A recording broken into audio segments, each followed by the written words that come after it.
I'd like to call this meeting to order. We would like to have the Palomino 6th grade symphony lead us in the Pledge of Allegiance. If you all stand and join them.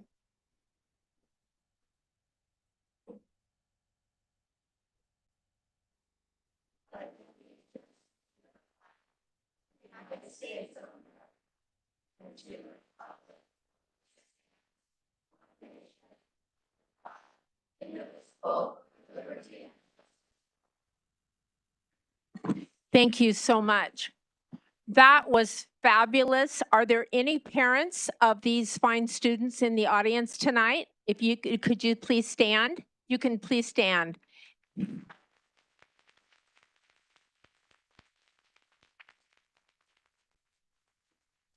That was fabulous. Thank you, students. Thank you, parents. And thank you, Mrs. Copatelli, for that incredible performance. That is hard to do with just 6th graders. That is very hard to do. So that was very impressive. May I have roll call, please? Mrs. Baker. Here. Mrs. Greenberg. Here. Mrs. Christensen. Here. Mrs. Case. Here. Mr. Pantera. Here. Next on the agenda, approval of agenda, Dr. Bells. Thank you, President Case. Items approved by consent will not come up for discussion during the meeting, but will be approved when the agenda is adopted. This is possible since members of the governing board receive the agenda along with backup materials at least 24 hours prior to the meeting and have time to review and consider all items. Prior to the agenda being adopted, members of the governing board or audience may ask that an item be removed from the consent agenda and brought to the floor for discussion at the appropriate place on the agenda. I would like to offer the agenda as posted. Thank you. Does any member of the governing board wish to have an item removed from the consent agenda? Does any member of the audience wish to have an item removed from the consent agenda? Seeing none, Mrs. Greenberg, may I have a motion to approve the meeting agenda and recommended consent agenda items? So moved. All those in favor say aye. Aye. All those opposed say nay. Motion passes unanimously. Next on the agenda, governing board statements. Mrs. Baker? Thank you, President Case. So first of all, I didn't get to go on any site visits. We had a death in the family last week and I was unable to attend, but I am looking forward to making up those visits. I was able to attend the Sight and Sounds that we just had.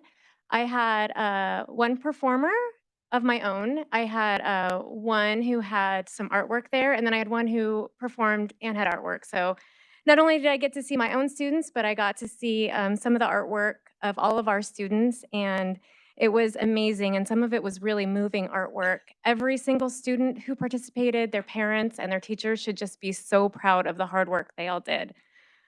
One other comment I'd like to make is this week, educators have been on my mind quite a bit. We are in the business of education and people in our district. Our students, our staff, our parents, our community, everything goes back to people. It's our job to educate our students and support our educators. When we don't prioritize the working conditions, support, and pay of our educators, we're sending them a powerful message. We are telling them they aren't valued here, and that's far from the truth. If we lose our best, our brightest, and most hardworking staff, we'll lose far more than that. We'll lose students, we'll lose our reputation, and we will lose community support. In a time when educators are constantly under attack by the media and the legislator, when pay is low and morale is down, we need to lift them up as best we can as a district and send our educators the message that they are valued, heard, respected, and worth more than any bottom line. Thank you.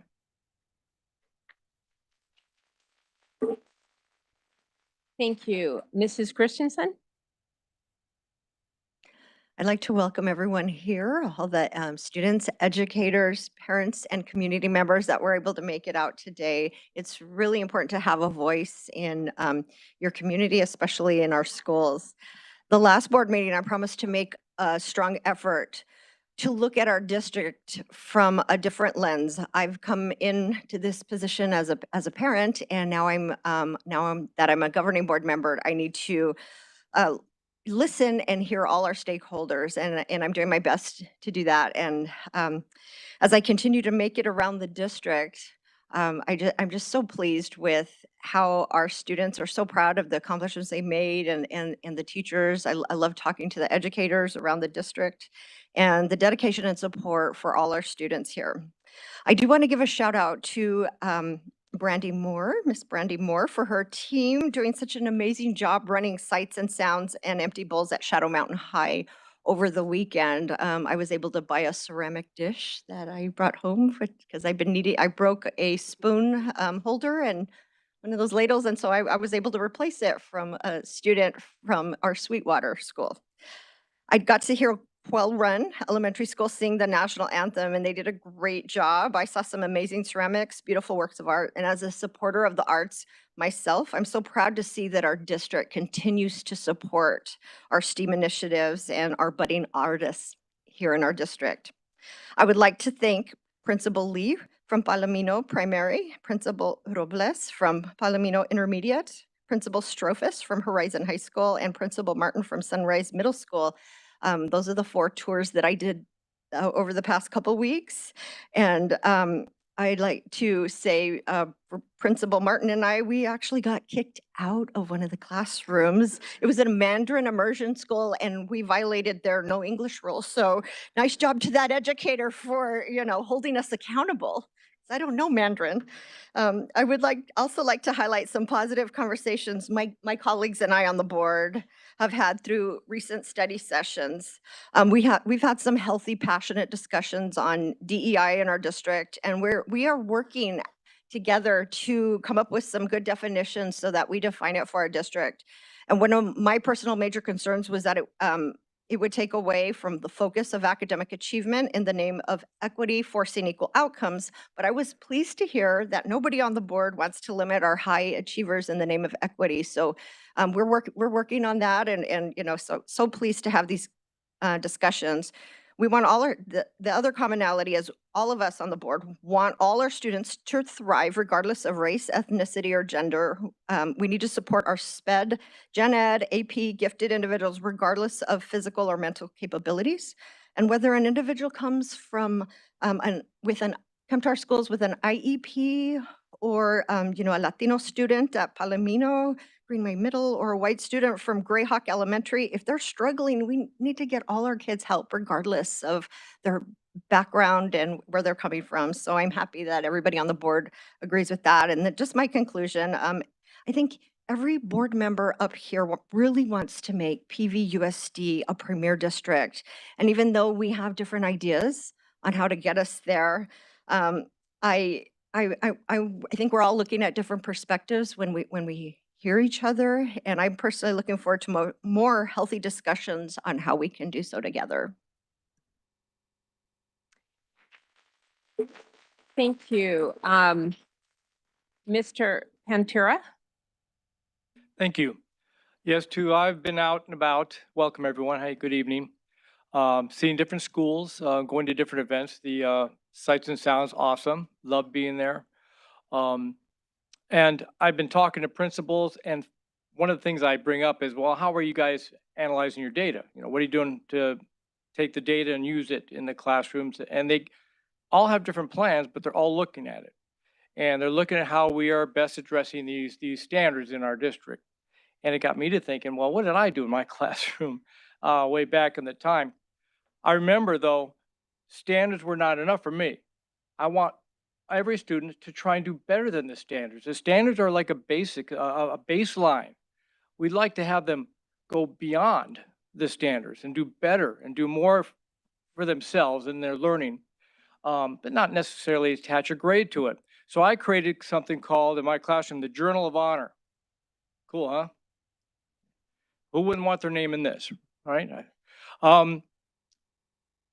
I've kept these since I began them in 1998. I have every single one of the journals I've had. And students would do things. They do projects. They would want to redo assignments. they would say, well, can I study this instead? I said, well, yes, you can, because you're taking possession of your own learning. They would do things for each other. It didn't just about academics either. It's about doing something for somebody else that's unexpected, and I noticed it.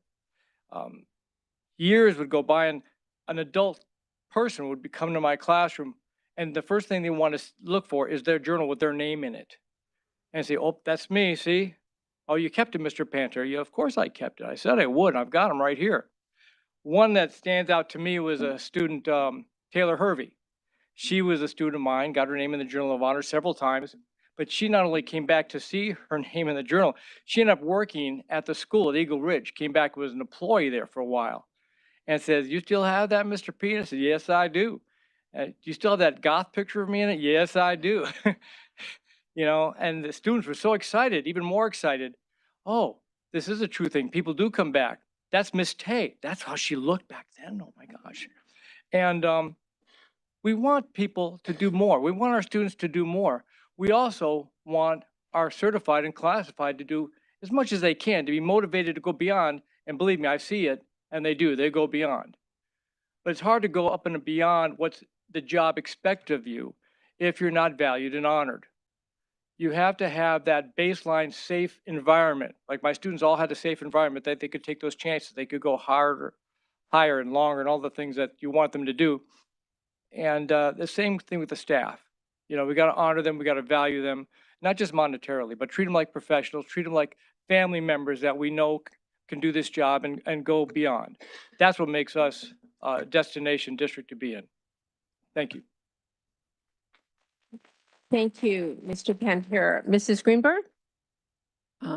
Yes, I also had the opportunity to go to see Sights and Sounds. I want to thank Mrs. Minnick and all of our very fine arts teachers and our instrumental educators.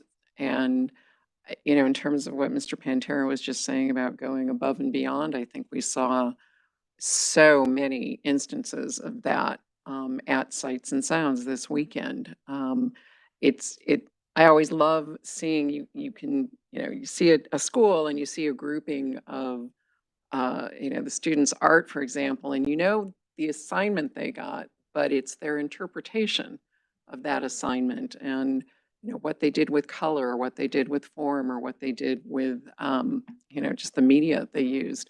And again, I had the opportunity to hear some of our choirs perform, and they were phenomenal. I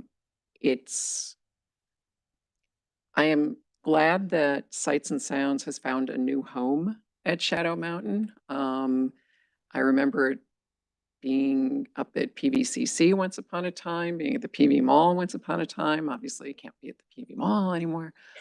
But I'm glad we brought it home. I'm glad it's at Shadow. And I think the atmosphere is even more conducive to an incredibly successful event. So I just want to say thank you to everybody who had art there, who participated. So pretty much everybody in the district, and certainly every school. And I just appreciate that that's something that people want to do and that we do it. And just also just want to say, I hope everybody has a great spring break next week. Thank you. Thank you, Mrs. Greenberg.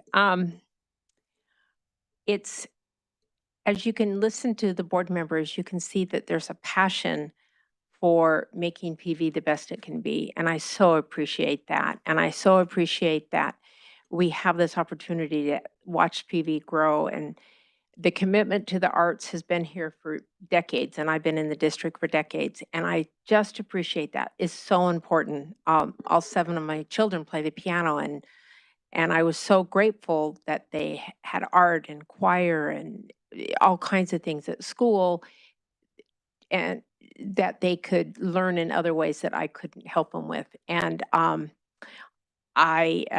the commitment in our district to their arts is commendable, and I believe that it makes them better academically too. I strongly believe that.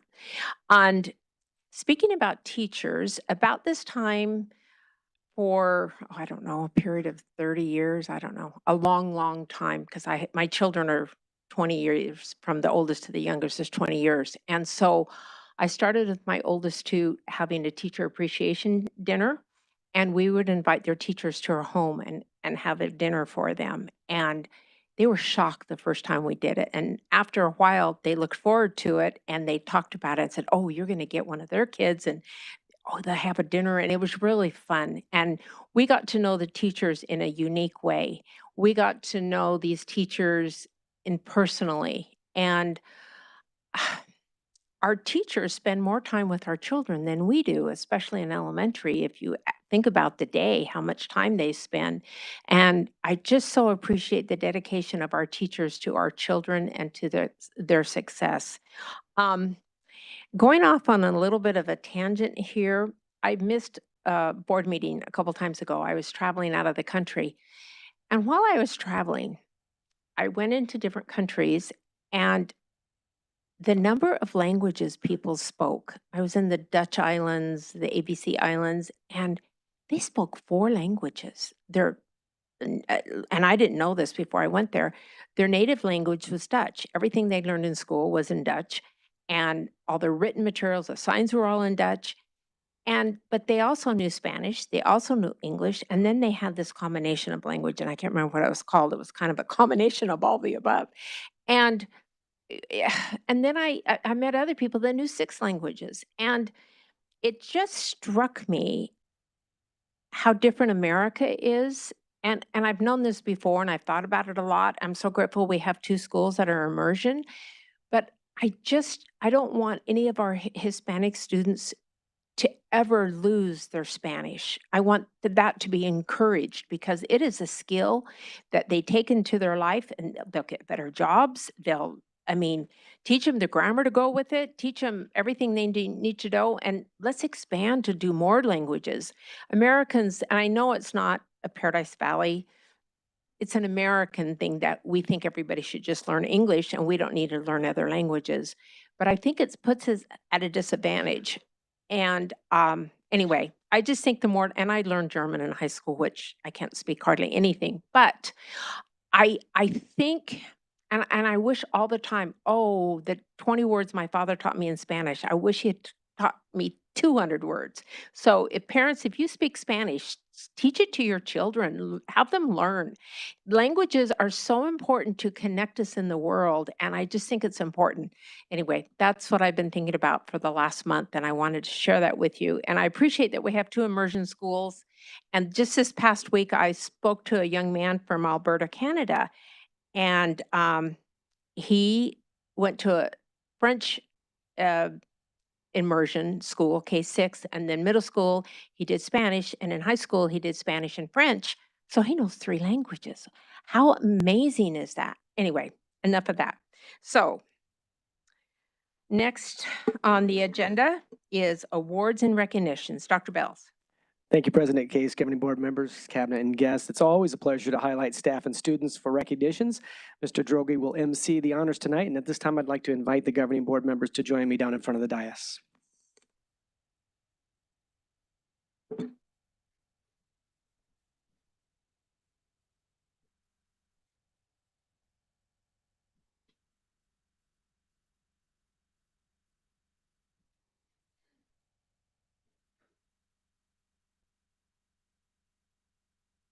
Good evening, President Case, governing board members, Dr. Bales, members of cabinet, and attendees both in person and virtual.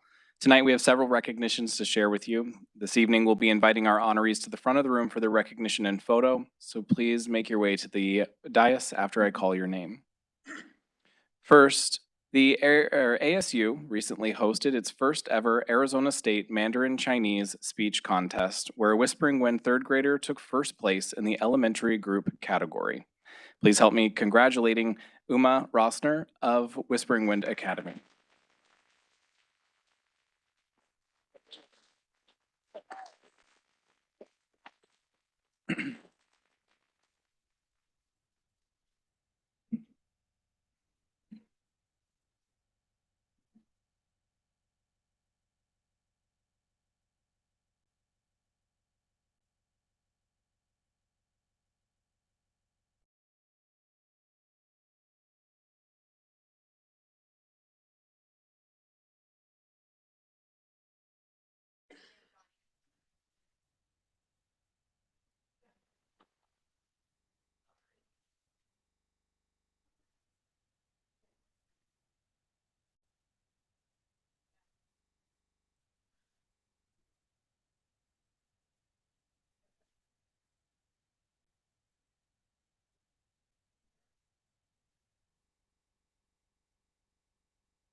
Under the direction of Coach Paige Hoffman and Assistant Coach Lacey Sloan, Horizon High School Palm recently took top honors at the AIA Division II State Championships.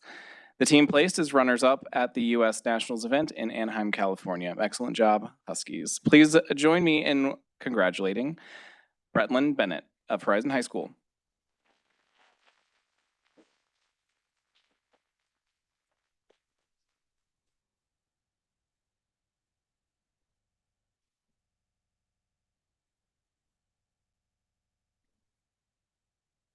Charlotte Coletto.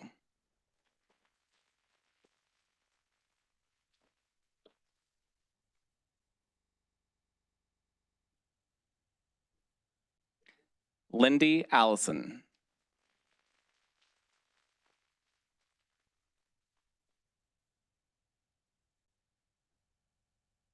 Kirsten Cox.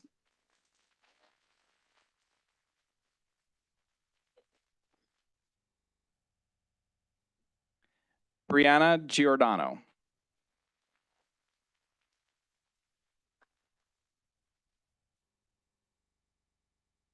Morgan Barkley.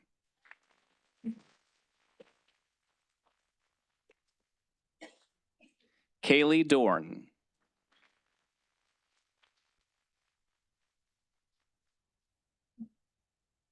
Evelyn Coletto.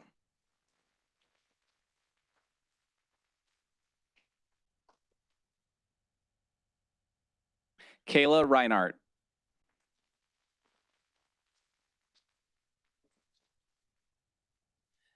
Maddie Kroon.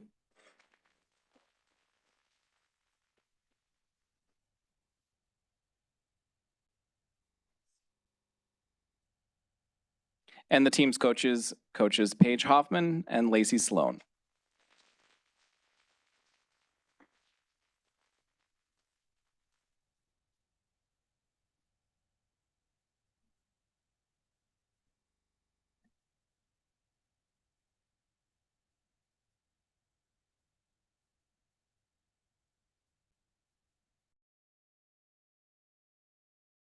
No, you're fine. Okay.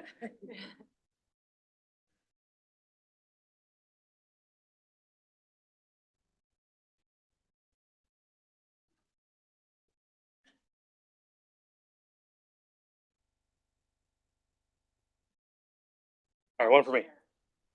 All right, 1, 2, 3. Thank you.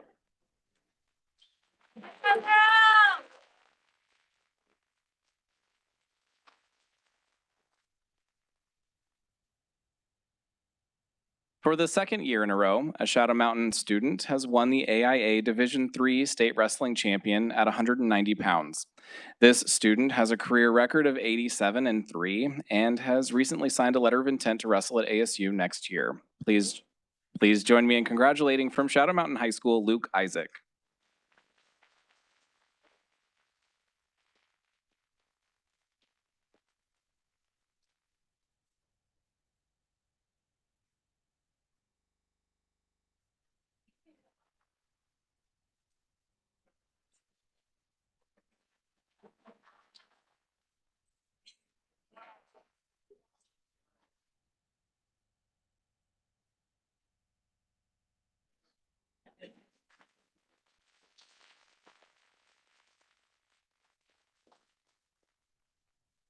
Our next honoree is the recipient of the National Center for Women and Information Technology in CWIT Educator of the Year Award.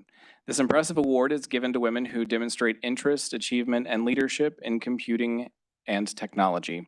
Congratulations go to staff member from Paradise Valley High School, Crest computer science teacher Bhavna Verma.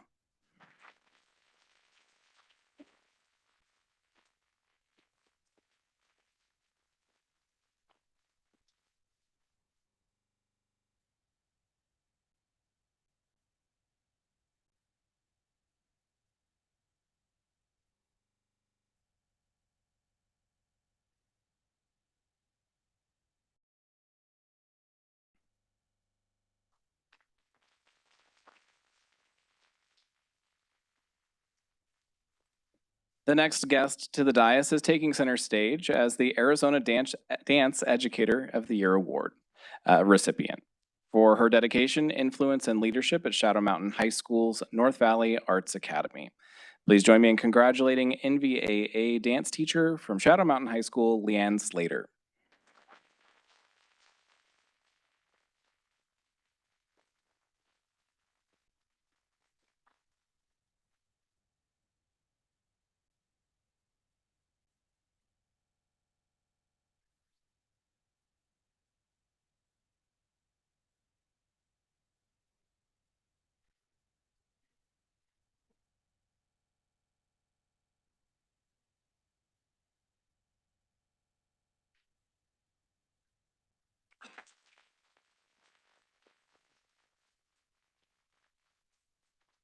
Our next recognition is the recipient of the Paradise Valley Education Association's Recognition of Professional Standards Award for Teachers.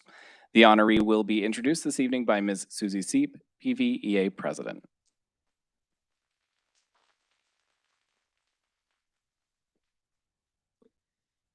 Good evening, President Case, Dr. Bales, Governing Board, and Cabinet.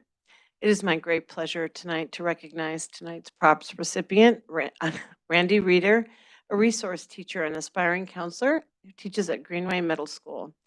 This is her 9th year teaching. She's been in PV and at Greenway for 7 years. She grew up in this district and graduated from PV High School. She was nominated by her colleagues Alex Ariema and Alice Hoffman. And here's what they had to say. Randy goes above and beyond to assist students and staff. She is an amazing classroom teacher, but also is incredible with leading PBIS on our campus. She has an excellent problem-solving skill, always looking outside the box to increase student learning, especially with our students with learning challenges. She's kind and caring and a joy to work with, positive and proactive. She wears many hats. She's the special ed IDL, ELA resource teacher. She leads PBIS. She has relentless energy, never gives up on trying to creatively improve the learning culture and climate at Greenway. As a leader, she's organized and focused on improving learning outcomes and student engagement. She manages administrative tasks, inspires colleagues. As the PBS coordinator, her innovative ideas highlight the positive behaviors exhibited by students, and she runs the Roar store that celebrates student success in the classroom. In her classrooms as an ELA resource teacher and co-teacher in an inclusion ELA, Randy's creative and supportive, cultivates deep understanding, and always has time to talk about how to meet the needs of students. She makes instruction the very best it can be, cultivates deep relationships, and all of us are fortunate that there are great teachers like Randy in PVUSD. I'm so proud to introduce her. She's here with her mom, Betsy Reeder, also a longtime employee. And her dad, I think, is also an employee of the district. Come on up, Randy.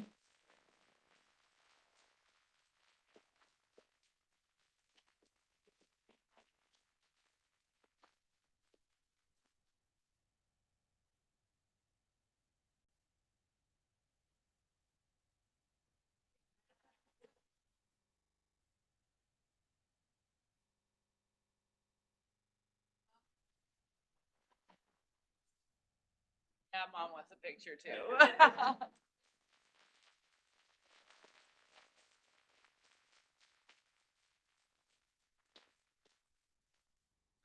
Last but certainly not least is the Paradise Valley Education Support Professional of the Month. PVSCA President Ms. Michelle Courtright will make the presentation.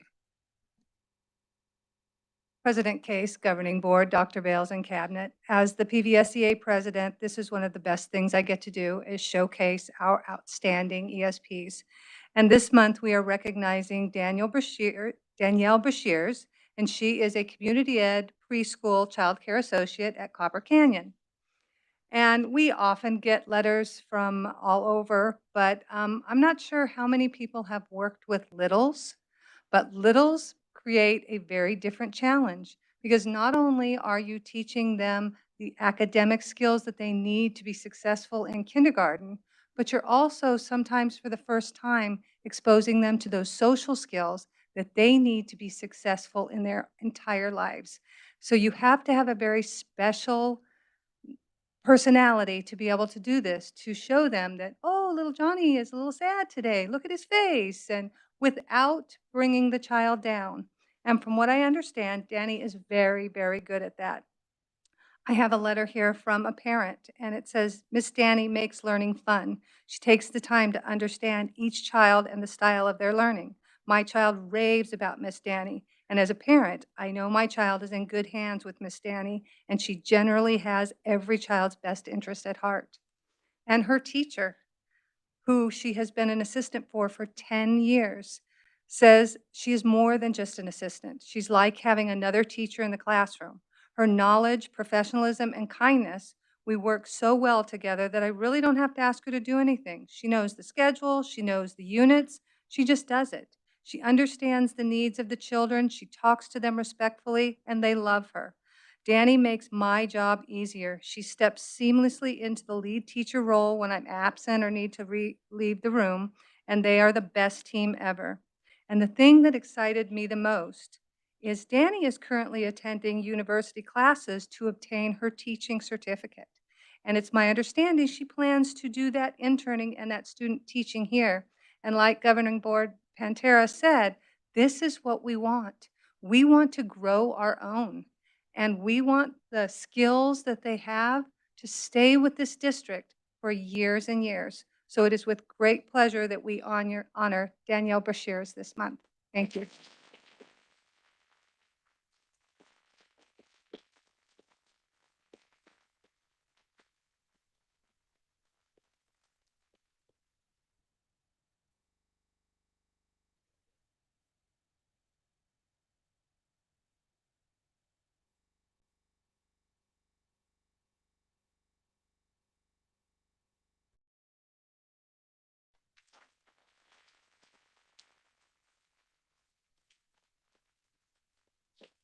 And that, President Case, concludes this evening's awards and recognitions.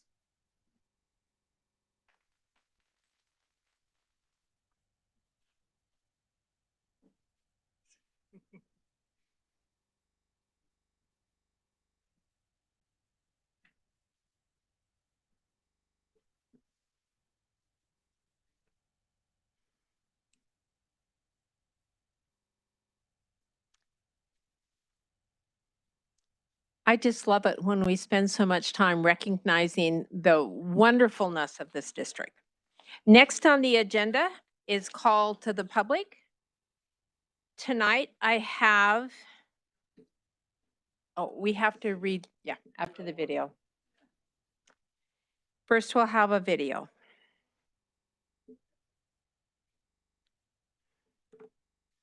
Call to the Public is about to convene. This portion of today's meeting allows the public the opportunity to address the governing board. Although state law does not require that the governing board hold a call to the public, the Paradise Valley Unified School District and its board have chosen to do so because we believe it's important to hear about concerns and issues from our community. While Call to the Public is not designed to be a discussion, the board is here to listen. Due to Arizona open meeting law, the governing board cannot respond to, discuss, or take any action on items brought up during this time. However, staff members may be directed to get back to you and address individual concerns. As a reminder, the point of this and every board meeting is to accomplish the business at hand, and to be able to do so in an open and collaborative way. All in attendance are expected to observe meeting rules as well as rules of politeness and decorum, so that we may serve as an example to our students that issues can be discussed in a respectful and civil manner.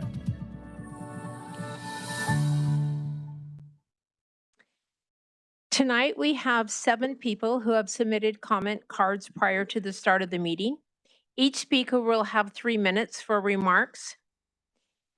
And those who have asked to speak on agenda items will be recognized at the appropriate time during the meeting. And there's 2 comments concerning items during the meeting. As a reminder, we ask that you please direct your comments to the board. First, state your first and last name when you come to the podium. Our first speaker will be Trevor Nelson.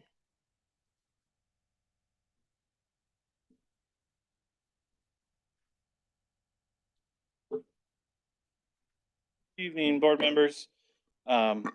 Trevor Nelson. Any else one? In 2005, David Foster Wallace addressed a graduating class at Kenyon College and he began his speech with a parable. He said, quote, there's two young fish swimming along, and they happen to meet an older fish swimming the other way. He nods at them and says, morning, boys, how's the water? And the two fish swim on for a bit, and then eventually one of them looks at the other one and goes, what the heck is water? I'm glad to see the district has made an update to the board norms, the section where it says lead a district of equity. It was approved in the consent agenda. Equity means, and this is reading from it, equity means that each student receives what they need to develop to their full academic and social potential. I'll repeat that. Equity means that each student receives what they need to develop to their full academic and social potential. I'm glad that's been cleared up because there seemed to be some that struggled last week with that at the board meeting. Equity does mean that each student receives what they need. What's greater than equity, though, is breaking down the barriers that prevent people from receiving what they need to fully develop in the first place. Institutional barriers, racial barriers, social barriers, emotional barriers, and learning barriers. To paraphrase the opening line of The Social Contract by the philosopher Rousseau, people are born free, but everywhere they are in chains. Some of those chains are good, like when we make agreements with each other to not steal from each other. Seems a bit extreme, but I think it's good. And we all agree that it's good to have that boundary or that chain and that rule of law to not steal from each other. And if someone does, then we demand justice. Sometimes we even instill those chains on others and we don't even realize it. I mean, after all, what the heck is water anyway? We are born into systems and structures we don't know about and social norms we would not know existed unless instructed by our families, the schools, and other societal forces. We have to experience the consequences, positive and negative, often of those social chains we're born into in order to know the chains that are there. It might come to a surprise to some people, but not everyone experiences the same identical experience as your own experiences. To borrow from another American idiom, some people just can't, quote, pull up their bootstraps and be successful because they don't have any bootstraps or any boots. Don't fear change, embrace it. Immerse yourself in understanding the social chains around you, around all of us. Look for inequalities in institutions and be an inclusive helper to your fellow person. Thank you. Next, we will hear from Diane, is it Neiman? Neiman? Okay. Yes, I had 3 children that went through the Paradise Valley school system, and I have one of my best friends was a teacher, and I know that so much of education doesn't involve just the classroom, but there's many hours afterwards that they're required to get ready for the next day or whatever. And I just really wanted to compliment the board today because the emphasis has been on teachers and students that are excelling, and in particular what Tony Pantera said. I appreciated that. I do have some concerns, however, about first of all, I know you're going to be speaking tonight about expenditures, and I don't see anything about increasing teacher salaries. And that's a concern that I have because I have looked into it. In 2018, Governor Doug Ducey promised to raise teacher salaries by 20% by 2020, and only 87 of the 205 school districts hit or exceeded that in Arizona. So I'd like to see a committee that would investigate increasing teacher salaries. The highest paying job in the Valley, Paradise Valley Schools is special ed at 67,000. And I really feel like the average is below what it would be nationally, and that's the average is only 42,374. In 2023, the Paradise Valley High School ranking us SAT, ACT scores placed in, and this is 2023, they placed math proficiency at 48% and reading at 45%. And those taking college prep courses, the pass rate was only 66%. So Arizona ranks lowest in teacher salary in the country, according to the website that I looked at, when adjusted for cost of living and quality of life. So they get around 48,000 a year. And the curriculum does say about, it says the Paradise Valley website says, for K through 6, the curriculum provides a comprehensive, equitable education. And I think that's unfortunately, that does not seem to be wholesome in my viewpoint, because the students are encouraged to view one another with about their race and their background, and really the focus is more on difference than on unifying the students. So it's not and it's also not a focus on merit, and accepting attitude and friendliness and cooperation. So I did see a good display tonight with the band and the students that received awards. And so I am hopeful that everyone here is on board with wanting to make the students all excel. Next is Kerwin Franklin, followed by David Genge. Hi, President Case and Board. Thank you for letting me speak. You've heard me before, and I have 5 children. My mom was a teacher for over 30 years in Paradise Valley. Her name's on that bench out there.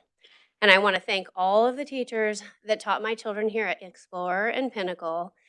They are so blessed. They're on to 3 great colleges, and we couldn't have done it without them. And despite the fact that I probably have many differences with their teachers, they were very respectful of me as a parent and what I chose for my children. I was really upset when I watched the last board meeting online and Carrie Baker's tweeting, "We're not a society of white Christians." You tweeted "so many white boys," mocking a picture of Brophy students on Twitter. The last board meeting, watching a group of LGBTQ Support Equality Arizona schools coming to speak at our board meeting that are neither taxpayers nor parents in our district was disappointing. That group posted on social media, "We must fight against parental rights."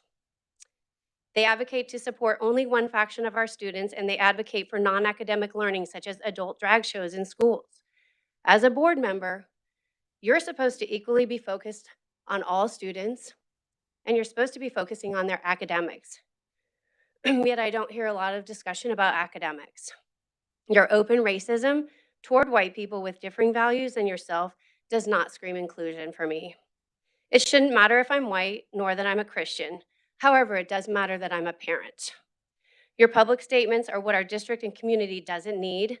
The Parental Bill of Rights is a state statute, and thankfully you don't have the power to dismiss it.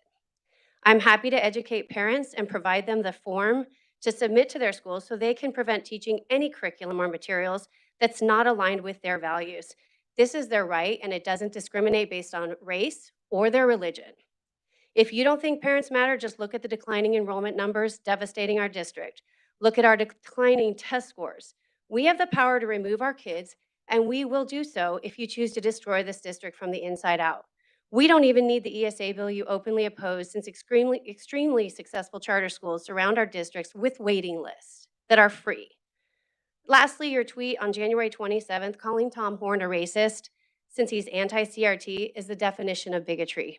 There is only one racist in this room. Start acting like a board member or resign. You may want to start tweeting about what you're going to do to bring half our kids back up to grade level, regardless of the color of their skin.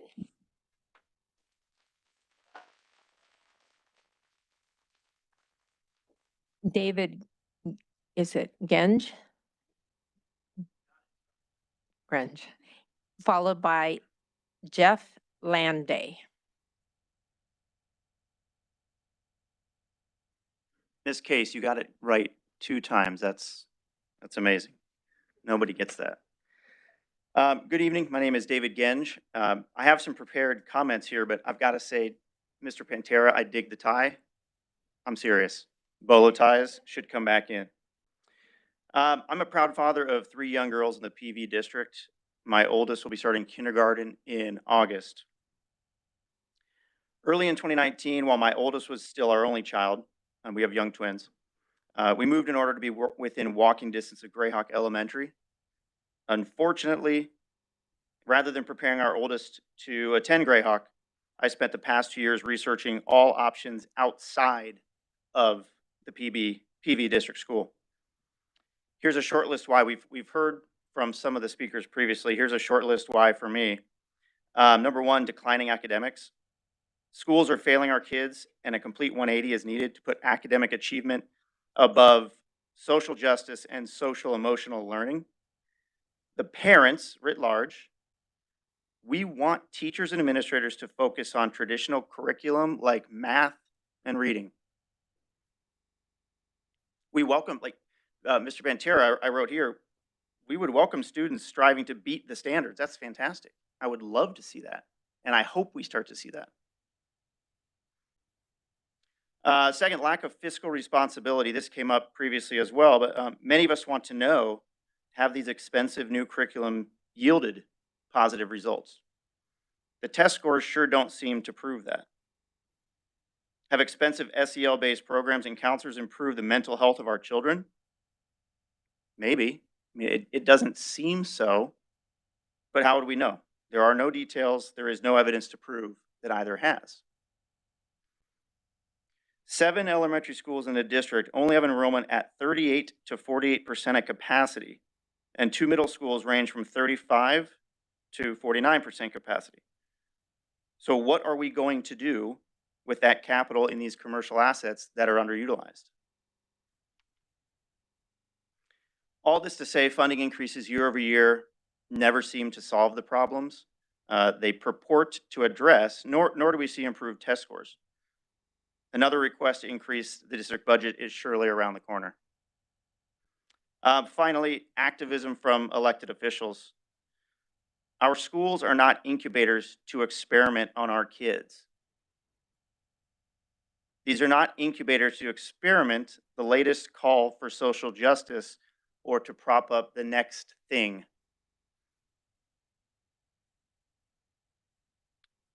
Like the previous speaker, I agree. Derogatory comments on social media from active board members, such as Ms. Baker, are extremely harmful to our kids and our community. You hide behind the tenets of DEI. Thank you.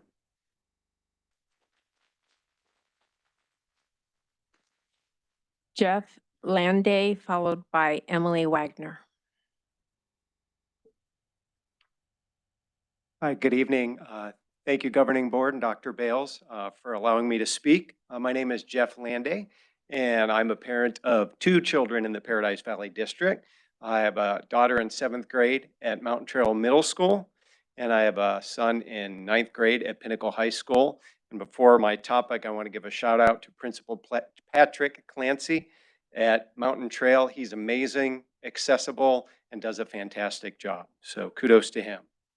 So my topic, I want to speak tonight about everyone's so-called concern with the social emotional development of our children. And I will add that it's my opinion that the home and the family is the primary source of emotional development of children, not the schools, or a mental health professional might be. The schools are primarily for academics, as some of the other speakers talked about. There's this big fight to keep SEL in schools while ignoring through the curriculum some of the things that are taught, especially in English class, I've noticed, that negatively affect our kids. Both of my kids have had to read and study multiple books and stories that have darkness, death, are not uplifting, and so forth. Very few of the stories and things they study in English are uplifting or positive or have happy endings. I came up with just a few examples from their schooling. In 3rd grade, my son had to read a book called Ali Baba and the 40 Thieves. In that book, there was a scene where thieves discover a man and they kill him by chopping him up. 3rd grade. In 8th grade English, they did The Telltale Heart, supposedly a classic by Edgar Allan Poe that deals with a mentally ill man desiring to kill and murder an innocent old man because he has a funky eye. And this year, my daughter's 7th grade drama class chose to do that in their drama, so she wanted out. In 9th grade, this year, my son had a poem called My Papa's Waltz that they studied that clearly describes a child that's abused by his dad. While not necessarily bad to talk about abuse, nowhere in the class did the teacher say anything about abuse being bad, nor provide a hotline number like you might see at the end of a movie that includes abuse. So my conclusion here, to Dr. Bales and the board is we need to review the curriculum and we need to be aware of some of the storylines that are being taught. U5 and Dr. Bales oversee the education of thousands of students. If we actually do care about the emotional development of our kids, we need to pay attention to these dark themes that are being taught. There's lots of options out there. So I ask that you hold yourselves accountable as the board for kind of paying attention to that. And I want to give a kudos to Mrs. Christensen, who I know has been delving into the curriculum to work toward some of these changes. Thank you.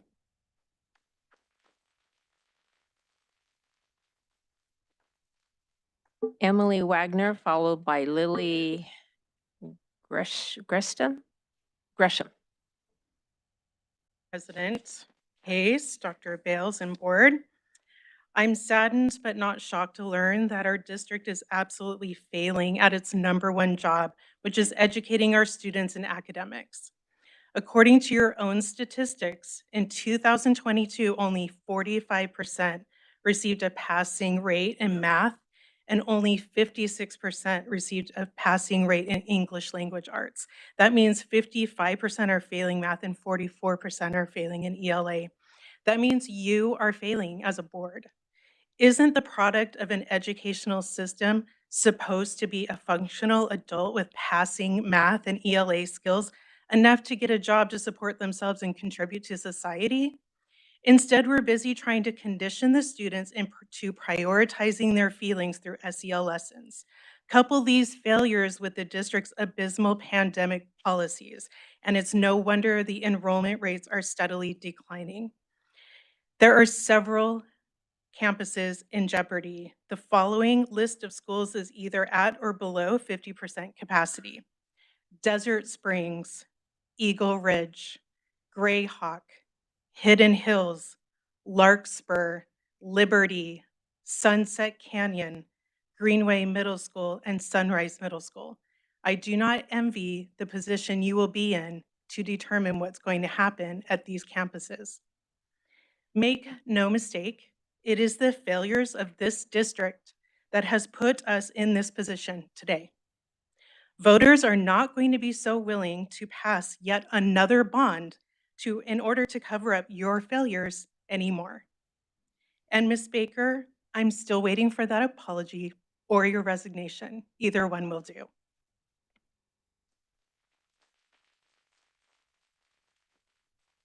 Next is Lily Gresham.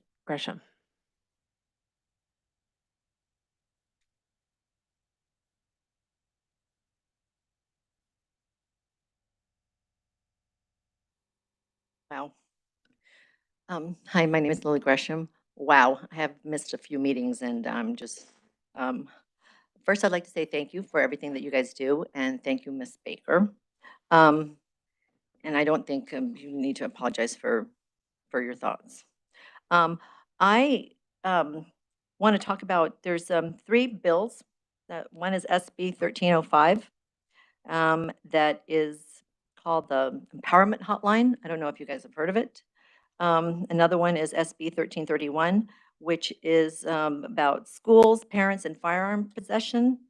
And SB 1323, which makes it a Class 5 felony for schools to provide any explicit materials. Okay.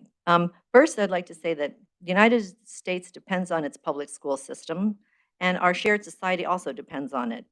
Some county government's stated purpose of removing pornographic material, or CRT, and public libraries actually campaign against political and religious censorship.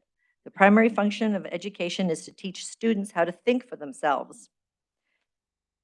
Parents should not be able to tell students and schools what to teach. We have elected, educated, and experienced school boards for that purpose.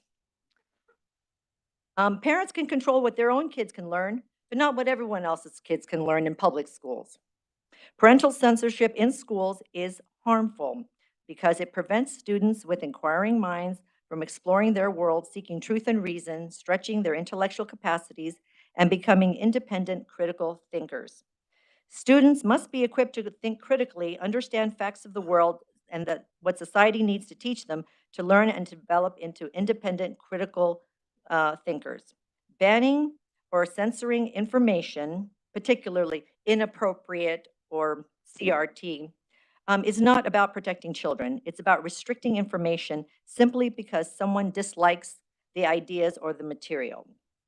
And schools are a community resource, and no individual citizen, parent, or otherwise should assume any right to individually mandate what course that community resource should take.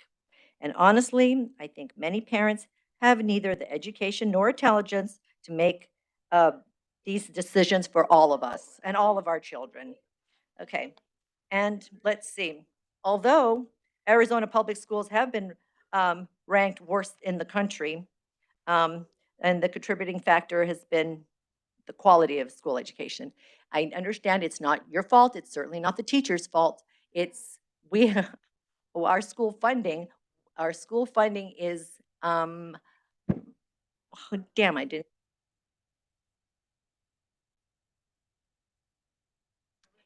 Next on the agenda is Dr. Bells. Thank you, President Case, governing board members, cabinet, and guests. This evening in PV Schools, we continue to engage, we inspire, we do our best to nurture students through high-quality instruction and meaningful educational opportunities and dynamic learning experiences. And one of those experiences happened toward the end of last month when 17 Space Force cadets from Shadow Mountain High School's Junior Reserve Officer Training Corps, JROTC, had a once-in-a-lifetime experience visiting the Peterson Space Force Base in Colorado. Cadets received an exclusive look into the everyday operations of the base. Cadets raised more than $15,000 to make this trip possible, showing their dedication and enthusiasm for military service. For more information on our JROTC program, visit pvschools.net, and congratulations to these young cadets.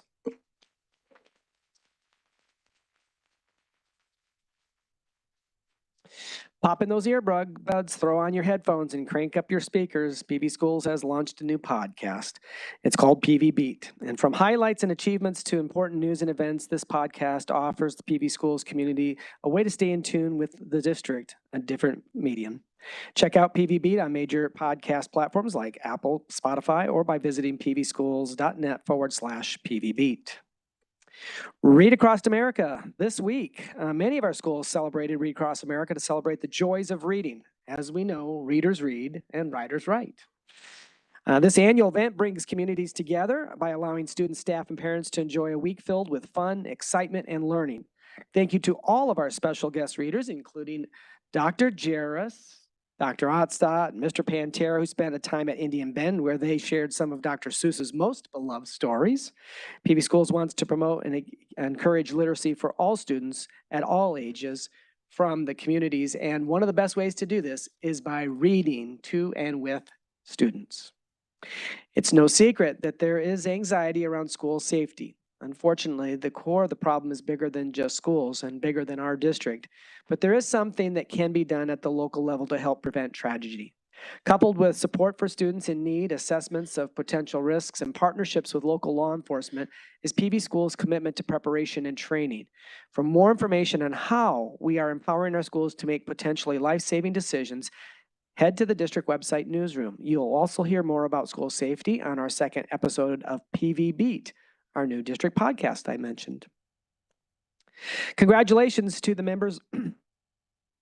Excuse me, that tickle's going to catch me tonight, I know it. Congratulations to all the members of the Sunrise Middle School robotics team. Both of Sunrise's teams participated in the Arizona State Robotics Championship in Flagstaff in the Grand Canyon Division.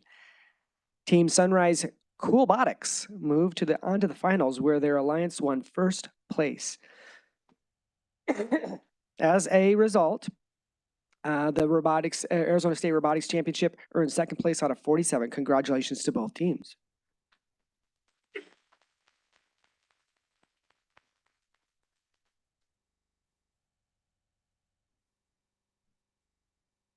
Spring is right around the corner, and that means that it's state testing time, showtime, as I'd like to say when I was principal. Testing starts at the end of this month and continues through the month of April. We want to remind families state testing is mandatory and vital for student success. These tests provide information that will improve how students are taught, how teachers are coached, and how we can better support. I can take over. The data that also provides benchmarks to parents and students. Preparing students for tests at home is important and is an important part of the process. So ensure that your students get plenty of rest, a nutritious breakfast, and are on time to school. For more information on testing schedules, please contact your child's school. I'll let Dr. Bales take this next one. Thank you. Excuse me.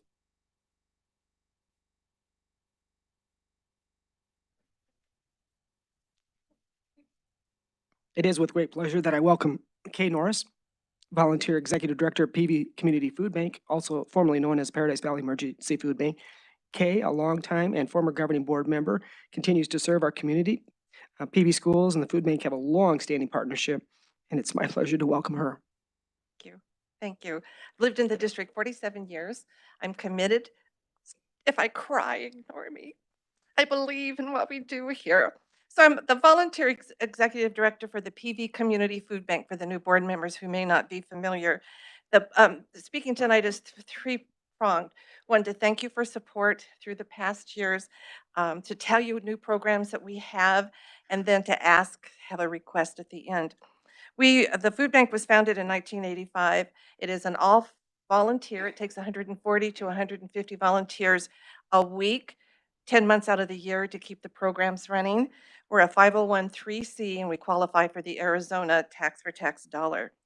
We rely on private funding. We do not accept any government funding, solely private funding, because we treat our neighbors, as we call them, not clients, with respect. The only thing they have, two things to come to the food bank for food, that they live within the 98 square miles of the school district. We are a community food bank. We are not huge trying to cover the whole state. We feed the Title I kids and the community members in our district that are suffering from food insecurities. So Paradise Valley Unified School District benefits from our nurse program. We give juice and crackers to every nurse in the district. They are the most fun. Our volunteers deliver the juice and crackers, and these nurses like do a dance. They're so excited because the school cannot afford to provide them with that, and they give out some really heavy duty medicine during the school day. We provide weekend food for kids bags. The program was founded in 2007 with 50 bags a week. And since the last 17 or how many years it's been, we've distributed over 200,000 weekend food bags to Title I schools. And we do this so that our students can show up to class on Mondays well nourished and ready to learn. Poverty is the #1 reason why kids don't learn. Okay. Whole Foods gave us a van, if you can believe it, refrigerated van in December that allowed us to open up a new program. It's called the Palomino Outreach Program.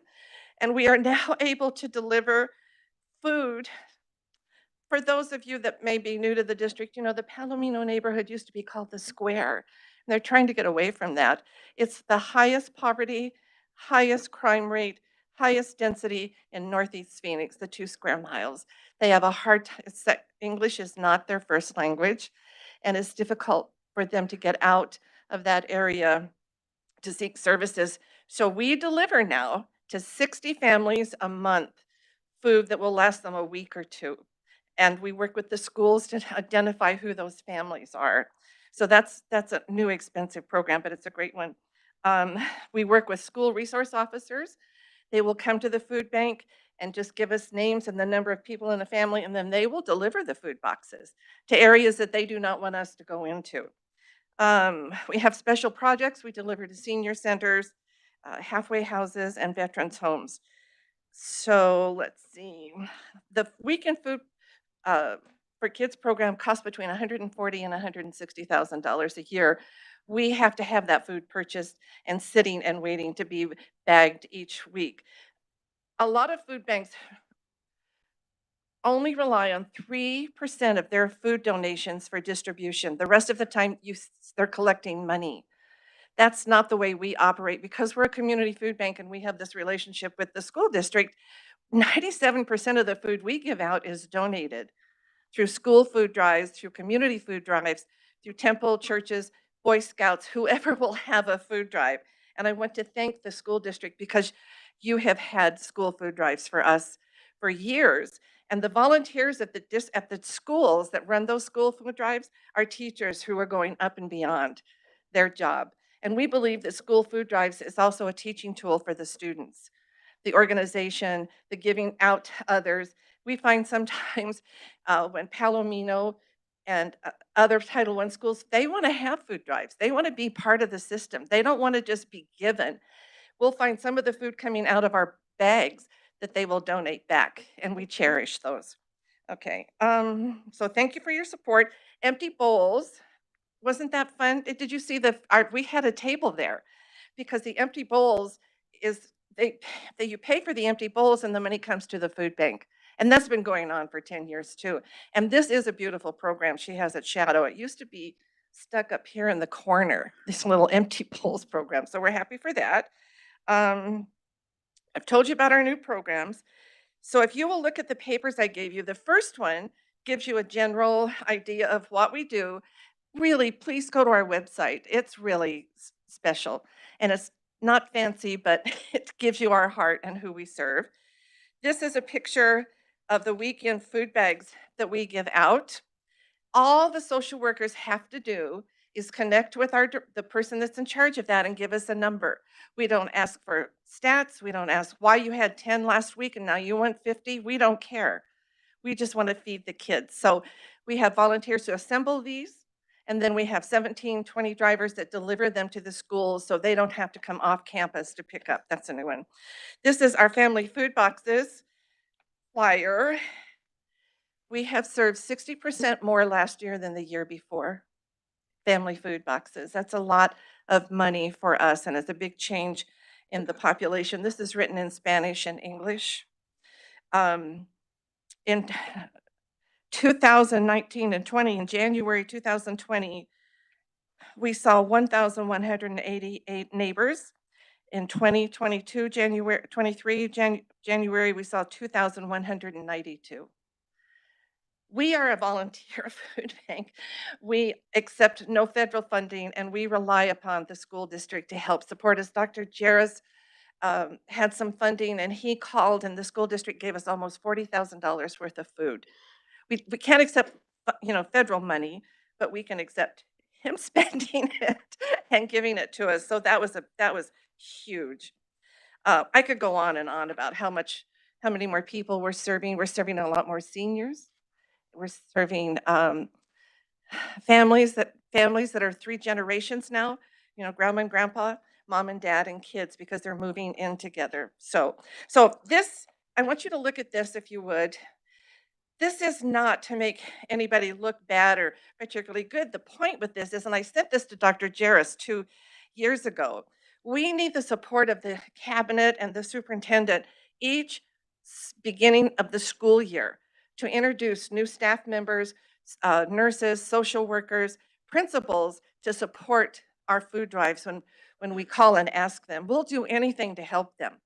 If they want to have one tomorrow, we'll work with them. We drop off boxes, pick it up. It takes a lot of work for the volunteers at the school to have a school food drive, but we appreciate that. But you can see from this that one year a school might give, 8,000 pounds and the next year nothing. And a lot of that has to do with staff change. So that's where we look to you for support, continued support. We love supporting the school district with our Weekend Food for Kids program and our nurses and getting to the Palomino neighborhood now because we have a refrigerated van. And I just want to thank you. I'm open for questions. Okay, thank you so much. Your lifelong service to this district is amazing. Shout out to your partner back there, Kathy Glenmeyer, as well. I know she doesn't want to come to the mic. She served our district a long time as our Director of Nutrition and Wellness. So both of you we're so blessed. Thank you. Thank you. Well, the school board provides, or the district provides us with the same representative on our board. Camille and so she keeps us abreast of what's happening in the schools. That's part of her job description, I think, and we really appreciate that as well. So, thank Our you. pleasure. Thank you. Thank you so much. And that concludes my comments tonight. Thank you.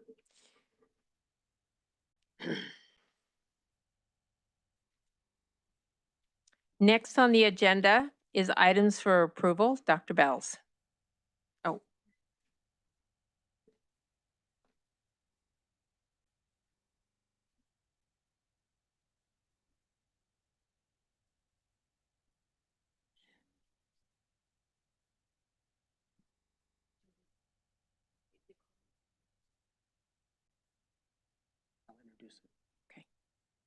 Thank you, President Case, governing board members, cabinet, and guests. And tonight we present for approval an engagement letter to participate in a multi-district litigation suit against a variety of social media platforms such as Instagram, Snapchat, TikTok, and their parent company ByteDance, just to name a few, for predatory practices targeting our youth and negatively impacting their mental health.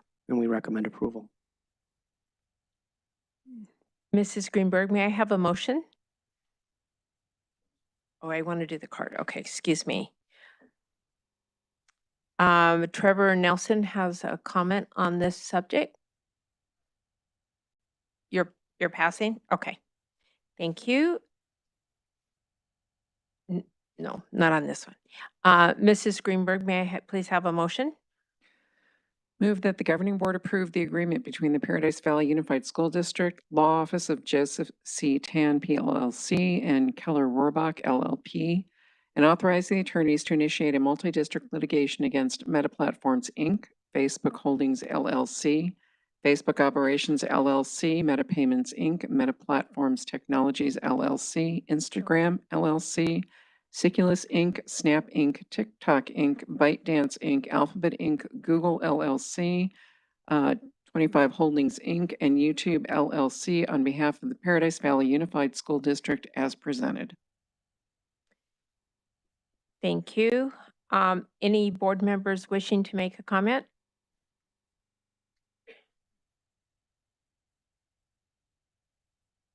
No? Okay.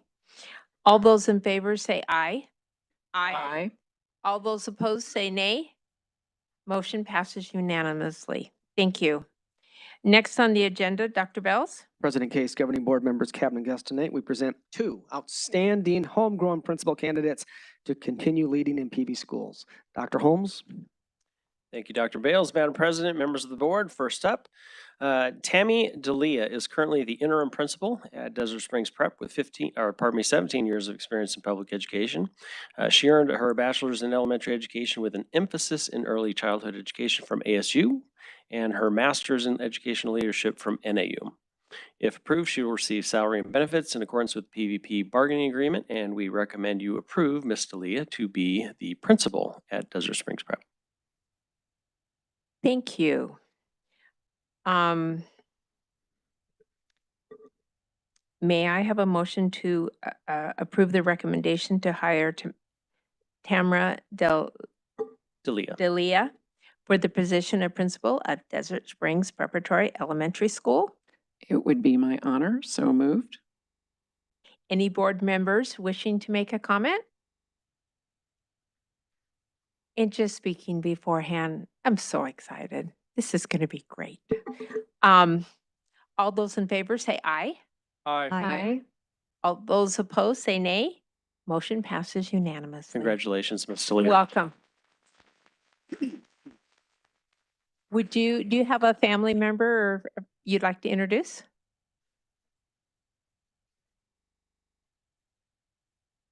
Thank you. And your children went through this district. That is fabulous. That is fabulous. Well, that's wonderful. Welcome. We're so excited to have you at Desert Springs. Next up, Vicki Raymond is currently the interim principal at Quail Run Elementary School with 17 years of experience in public education. She earned her Bachelor of Science in Elementary Education from the University of Florida, her Master's in Educational Leadership from NAU. If approved, she will receive salary and benefits in accordance with the PVP bargaining agreement, and we recommend you approve Ms. Raymond to be the principal at Quail Run Elementary School. May I have a motion to approve the recommendation to hire Victoria Raymond for the position of principal of Quail Run Elementary School? With great enthusiasm, so moved. Thank you. Any board members wishing to make a comment? We're so excited. We have to vote. Wait a second. All those in favor say aye. Aye. Aye. All those opposed say nay. Motion passes unanimously. Now you Next- can get excited. Do you have any friends you'd like to introduce with you tonight? Aha.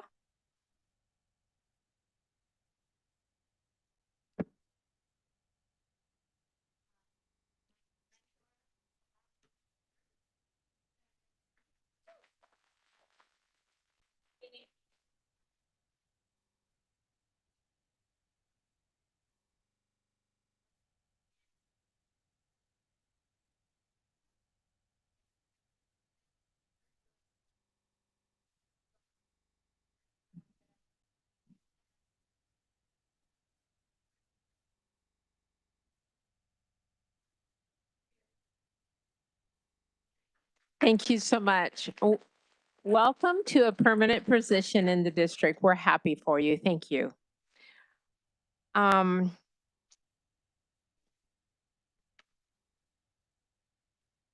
Next on the agenda is gifts and donations.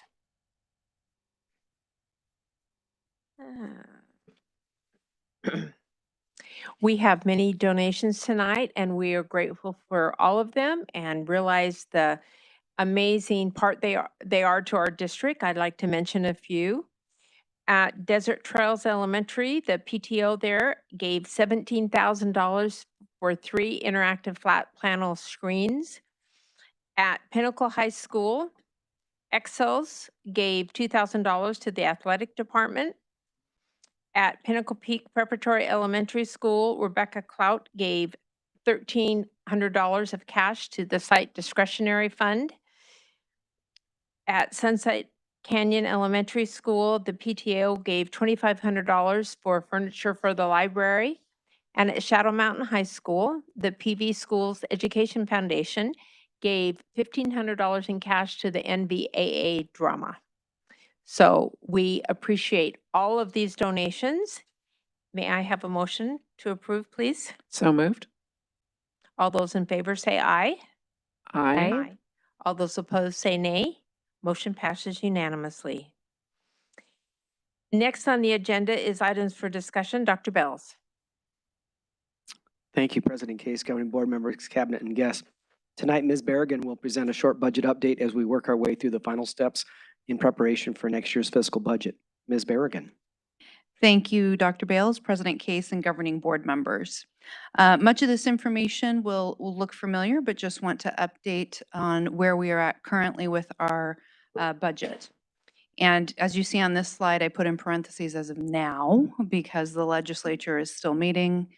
We don't know what our final per pupil allocation for next year will be, and potentially any other changes to the budget. So this is what the budget looks like currently for fiscal year 23-24. Going line by line, we start with a move of 0.17% of the fiscal year 23, this current year pay increase from Medicaid to M&O, and that's a negative $327,000. That was something that was discussed last year when the budget was passed. The district had an interest in ensuring we had a 1% pay increase for staff. 0.83% came out of M&O, and the 0.17% came out of Medicaid, with the understanding that that would be moved to M&O for fiscal year 24. The next line item is the budget task force ongoing deficit. When the governing board made a final vote back in December, there left remaining $1.24 million of the budget deficit to resolve for fiscal year 24. So that is on there as well. With our current fiscal year 23 ADM and add-on weights, we have some adjustments as the district unfortunately continues to decline in enrollment, and that's just under $1.3 million decrease to the budget. As well, there's a projected fiscal year 24 enrollment decrease of 504 students, which is about the same as 701 in total weighted student count, and total weighted student count is ultimately what the school district is funded off of. And just as a reminder, those weights include things like special education weights. We now have a gifted weight. There's a free and reduced lunch weight and a couple of others. That's a negative just under 3.4 million. We do have a positive number on here, and that's the likely 2% base support increase amount, which is the per pupil funding from the state.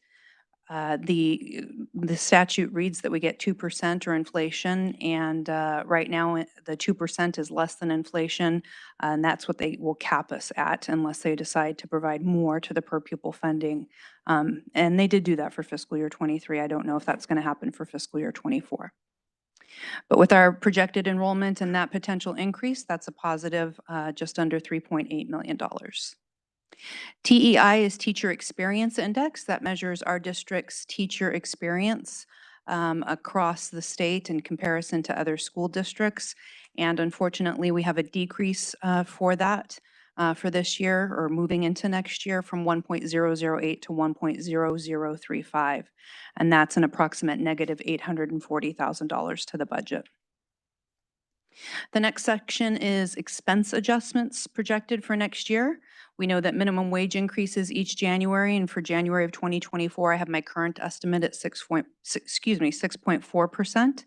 That would bring minimum wage from $13.85 as it is currently to $14.75, and would be about a negative $165,000 decrease to the budget. The medical cost increase was on there at negative $565,000, but that for the first time in 4 years, that increase is being passed along to employees for fiscal year 24. I also have a projection for inflation costs to goods and services at 6.4%, which also is the current CPI or Consumer Price Index. That would be negative $2.2 million to the district. And I will point out that those lines 7 and 9 currently estimated at 6.4%. Those will continue to be updated. Hopefully CPI continues to decrease. And if so, then those negative numbers won't be as high, and hopefully the deficit won't be quite as high accordingly. We do have a fairly significant utility increase expected for next year, approximately 10%. APS is expecting to propose their rate increase, and some of those rate increases are as high as 24%. We're estimating 10%, which would be about negative $725,000. We do the replenishment of the contingency funding for staffing as we do each year. That allows our human resources team to hire teachers, instructional assistants generally after the year has started. So if a grade level has at a particular school site has more students in it than we expected, projected, and hired for, having that money in there allows us to be able to hire staff for that. And if we want to replenish that moving forward, then we've got to include that in the budget here. We also know that there'll be an ASRS, which is the Arizona State Retirement System increase of 0.12%.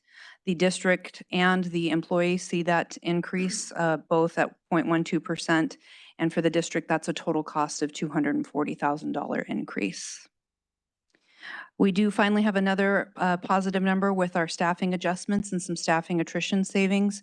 That's projected because of the number of teachers we won't need next year with the decline in enrollment, as well as some changes to the special education program. And that totals a positive just under $4.5 million. That brings the M&O deficit next year to $4,945,000 currently. I do think there is a potential, as I mentioned, for some of those numbers to decrease, and hopefully none of those numbers will increase moving forward. The next piece is the reductions and how that is being handled within the bargaining groups. I point to the second to last column to begin with a percent of salaries, which was calculated based off of fiscal year 22 salaries in M&O, and the certified group had 73.6 of those salaries. The ESP or classified group 20.4%, and then the admin, which includes principals, directors, cabinet, and then the executive administrative assistants, is about 6% of the budget. If you go back to that second column with $4,945,000 at the top, that's the reduction number needed from the prior page, and apply those percentages from each of those groups, you see the reduction by group that is needed.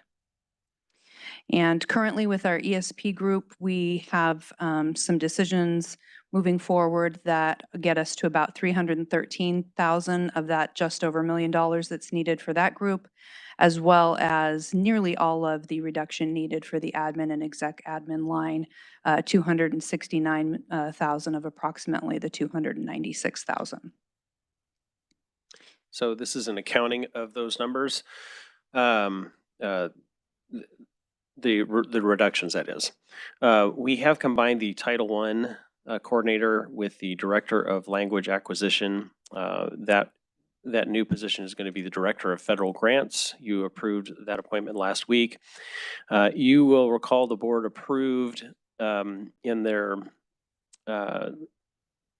with respect to the budget, they approved a reduction of one COA administrative position in December. That was estimated at the time to be $119,000 in total savings. That would be salary, employer side costs, and benefits. The actual savings with this one is adds an additional $18,000. To support that, we did need to add a 0.5 total title TOA, pardon me. That will be funded out of grant funds, so it does not impact the M&O budget. We are eliminating the ESSER coordinator fully, savings of $68,000. We have eliminated an executive administrative assistant. We have eliminated the assistant director of transportation, which will be replaced with a lead that will be a net savings of $45,000. And we have also eliminated the distribution hands-on science center worker and distribution tech. So the net result of those reductions brings us to $269,000 for admin and exec admin assistants. And just to clarify, when we say admin, that does mean our principals group, PVP, COA, our district administrators, and the executive administrative assistants being the 6 people that support cabinet. And then for ESPs, that reduction is a total of $313,000. Not listed on the previous page, I'm noticing is, but included in that is we've reduced 9 instructional aid positions that account for a large portion of that $313,000. And just some of the parameters we are working within is maintaining the 7 to 8% M&O budget balance carry forward. That has been our target in the past, as well as 11 to 12% budget balance carry forward in our operating funds, including M&O, indirect cost, classroom site fund, Medicaid, and community education. Historically, that figure has been between about 11.6 and 15.5% over the last 5 years. If we didn't have that budget shortfall, that number currently would actually be at about that 15.5%. And then additionally, maintaining the 90% of the district additional assistance allocation going to M&O, which is about $12.7 million, and 10% going to unrestricted capital at about $2.3 million. And just as a reminder, we moved from 85% of the district additional assistance allocation going into M&O up to the 90% based off of a decision related to the ultimate end of the budget task force. Back in December, the board made that decision. And on to a sneak peek, what I'm calling a sneak peek of the Arizona Auditor General School District Spending Report that just came out on March 1st. I'm sure you all looked at that as soon as it came out in great detail, and I'll provide a more detailed presentation on that either later this month or early in April to the board and the public. But we do have a few pieces of good news that I think are important to share in that. And the first piece is with instructional spending and our district comparisons. These are the districts within the Maricopa County area that we compare to, and comparing fiscal year 21 to fiscal year 22. Instructional spending is very specific to classroom expenditures or Function 1000, and we are not allowed to code anything to instructional spending that's not happening directly in the classroom. So this is all very direct classroom spending. You can see that for this year, for fiscal year 22, really last year, from fiscal year 21 to 22, we increased our instructional spending by 1.3%. It's a pretty significant increase. And that puts us at 58.7%, which is the second highest in this peer group here. There is a grouping they put together with classroom spending, which includes that number from the previous slide, that instructional spending, which is Function 1000, as well as function 2100, which is student support, and 2200, which is instructional support. And all three of those together for our district increased by 1.5% from fiscal year 21 to fiscal year 22, bringing us to 74.8% and the highest in the peer group here. I think Dr. Bales wants to add something before I get to the next If I slide. can mention without coughing, that 74.8% does put us at tops in Maricopa County and third in the state. So we're happy that we continue to put our money in the classroom. Thank you, Dr. Bales. The next one is just a little peek as well at the administration spending and district comparison from fiscal year 21 to fiscal year 22. We decreased our administrative spending by 1.2%, moving from 8.9% down to 7.7%. And that puts us at the lowest for administrative spending in our peer districts as well. It's always hard for me to look at things glass half full. I'm a glass half empty kind of gal, and my job is to worry about things. But I do think it's important to celebrate some of these important points as we try to make these achievements moving forward. And with that, I'm happy to answer any questions. Are there any questions from any board member? Oh, we have one, excuse me. Trevor Nelson, did you want to make a comment on the budget?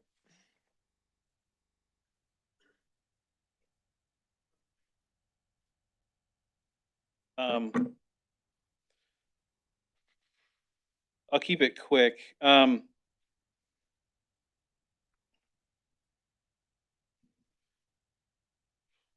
I've been in this district now for about 8.5, 9 years, and been around for a while. Seen some good decision making and some very poor decision making. And recently I've seen a lot of really good teachers leave the district. It might have to do with the fact that the district is lower than all the neighboring districts in terms of starting salary. Scottsdale down the road is 3,000 more. So these numbers they look fine, but they're not the reality of what's going on with the employees. One thing that's frustrating to watch is that agreement made last December after the lost 14 million was suddenly realized. That negative 1.2 that was left unsolved in December and passed forward, I'm sure no doubt is factoring into the most recent round of cuts, as we saw, and the negotiations with the teachers. And what astonishes me is the complete disrespect for professional educators. I hope the unions have worked on getting the quote other duties as assigned removed from their contracts, and if they haven't, they should work on that at some point, because that's just code for unpaid overtime. These teachers have lives and families. You know, they have kids in soccer and stuff. They have, second and third jobs, that sort of stuff. And I understand the Arizona legislature did school districts no favors when they passed the universal vouchers, causing what could be labeled a great unenrollment of public schools students. And I'm sure a lot of district leadership and the board might say, well, we couldn't plan for this. That might be true, but when you don't have a plan, you end up planning to fail. And that's what's frustrating to watch. It's year over year over year of continual just mistakes that are preventable. So I give the district's action on the budget 1 star. Thank you.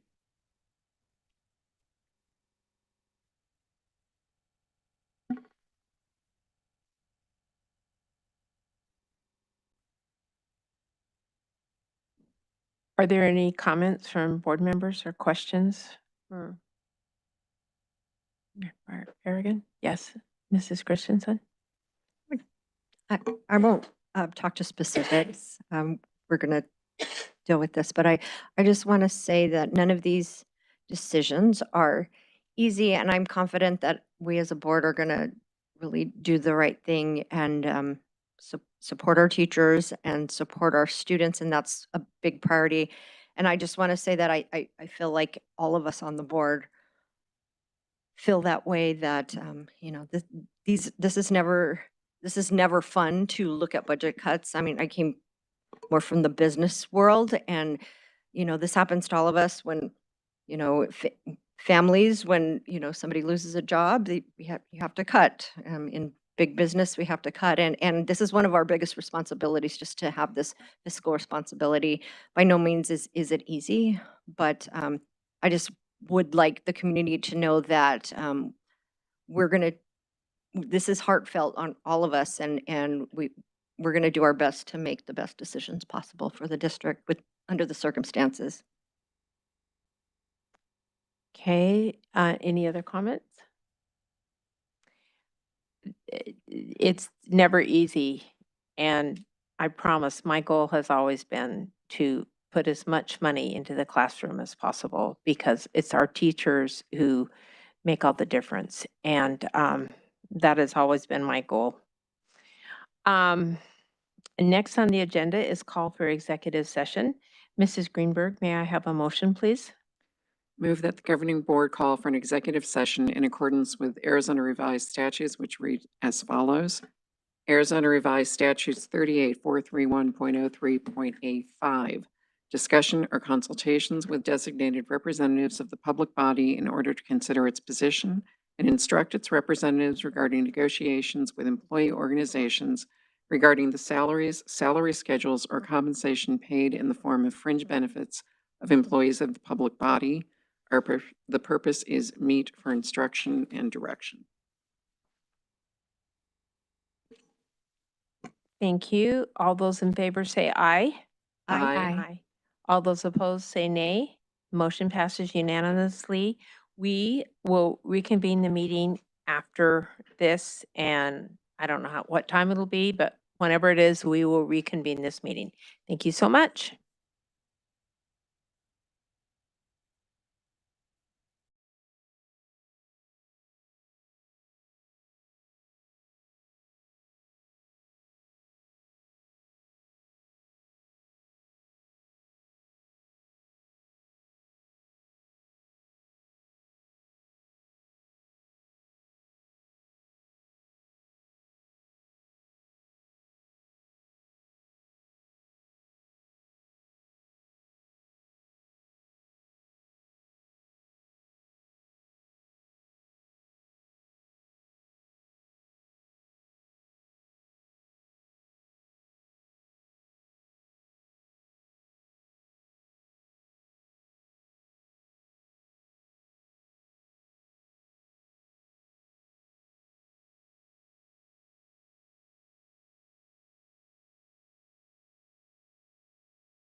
We are reconvening the regular meeting at 9:14. Next on the agenda is instruction to administration. Instruction to administration regarding negotiations with employee groups as directed in executive session. Mrs. Greenberg, may I have a motion? Move that the governing board instruct the administration regarding negotiations with employee groups as directed in executive session. All those in favor say aye. Aye. All those opposed say nay. Motion passes unanimously. Before we adjourn, I would like to remind you that the next regular board meeting will be held on Thursday, March 30th, 2023 at 7 p.m. May I have a motion to adjourn? So moved. All those in favor say aye. Aye. All those opposed say nay. Motion passes unanimously.